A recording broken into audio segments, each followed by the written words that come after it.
Bonjour. Votre association organise des réunions participatives. Tout le monde peut s'exprimer.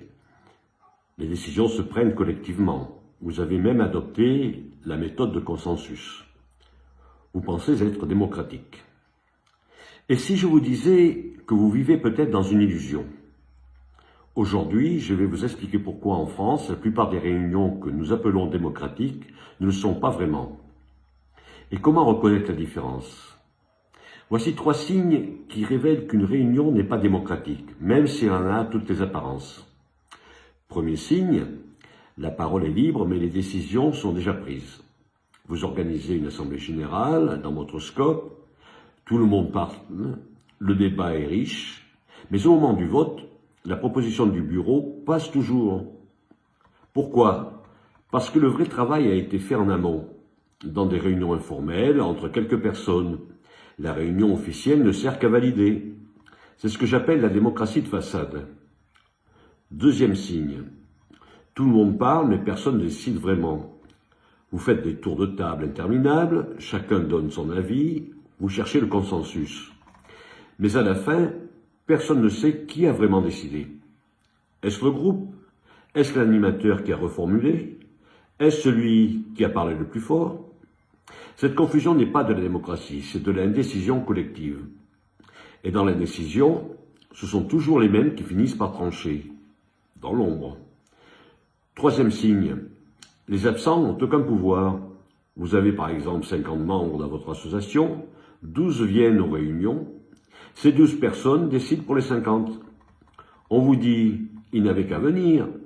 Mais une démocratie réelle ne peut pas fonctionner uniquement avec ceux qui ont le temps, l'énergie ou l'envie de venir aux réunions. Si votre système de décision exclut structurellement 75% de vos membres, ce n'est pas une démocratie, c'est une oligarchie participative. Vous commencez à voir le problème? En France, dans nos associations, nos scopes, nos ONG, nous confondons 2 choses, la participation et le pouvoir. Participer, c'est être présent, c'est donner son avis, c'est débattre. Le pouvoir, c'est autre chose, c'est la capacité réelle de déterminer ce qui va se passer. Vous pouvez avoir une réunion extrêmement participative, tout le monde parle, tout le monde s'exprime, et pourtant, le pouvoir réel reste concentré dans les mains de quelques-uns. Pourquoi? Parce que le pouvoir ne se loge pas dans la parole, il ne se loge dans 3 choses. 1. Qui fixe l'ordre du jour? Si c'est toujours les mêmes qui décident de ce dont on va parler, ils contrôlent déjà 80% de la décision. 2. Qui reformule les débats? Celui qui résume, qui synthétise, qui dit « Si j'ai bien compris, nous sommes d'accord sur… » Celui-là a un pouvoir énorme. 3. Qui a accès à l'information en amont? Dans beaucoup de collectifs français, certains membres ont accès aux dossiers, aux chiffres, aux contacts, d'autres non. Ceux qui ont l'information décident, les autres valident. Et ça, ce n'est pas de la démocratie. C'est ce que j'appelle dans la socio-ontologie civique la fausse immanence. Un discours démocratique, une réalité oligarchique. Alors à quoi ressemblerait une vraie réunion démocratique? Voici 3 critères simples. Critère 1. L'ordre du jour est construit collectivement, pas par le bureau, pas par l'animateur, par l'ensemble des membres, y compris ceux qui ne viennent pas aux réunions.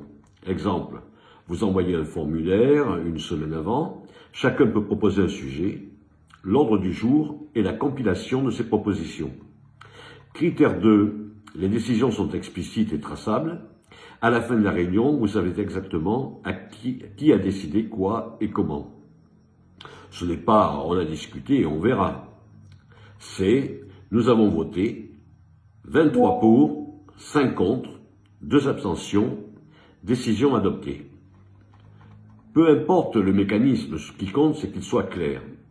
Critère 3. Le pouvoir ne dépend pas de la présence physique. Une démocratie réelle doit permettre à ceux qui ne peuvent pas venir de peser quand même. Vote à distance, délégation de vote, mandat impératif. Il existe des solutions, mais il faut les mettre en place. Sinon, vous aurez toujours une oligarchie de ceux qui viennent aux réunions. Si vous reconnaissez ces 3 signes dans vos réunions, ordre du jour imposé, décision floue, pouvoir réservé au présent, alors vous vivez dans une fausse immanence. Ce n'est pas une critique morale, c'est un diagnostic ontologique. Votre collectif croit être démocratique, mais son régime de fonctionnement réel ne l'est pas. La bonne nouvelle, c'est qu'on peut le diagnostiquer. Et une fois qu'on l'a diagnostiqué, on peut agir. Si vous voulez vraiment comprendre dans quel régime fonctionne vraiment votre collectif français, le lien est en description. À vendredi prochain pour une nouvelle vidéo sur la socio-ontologie civique.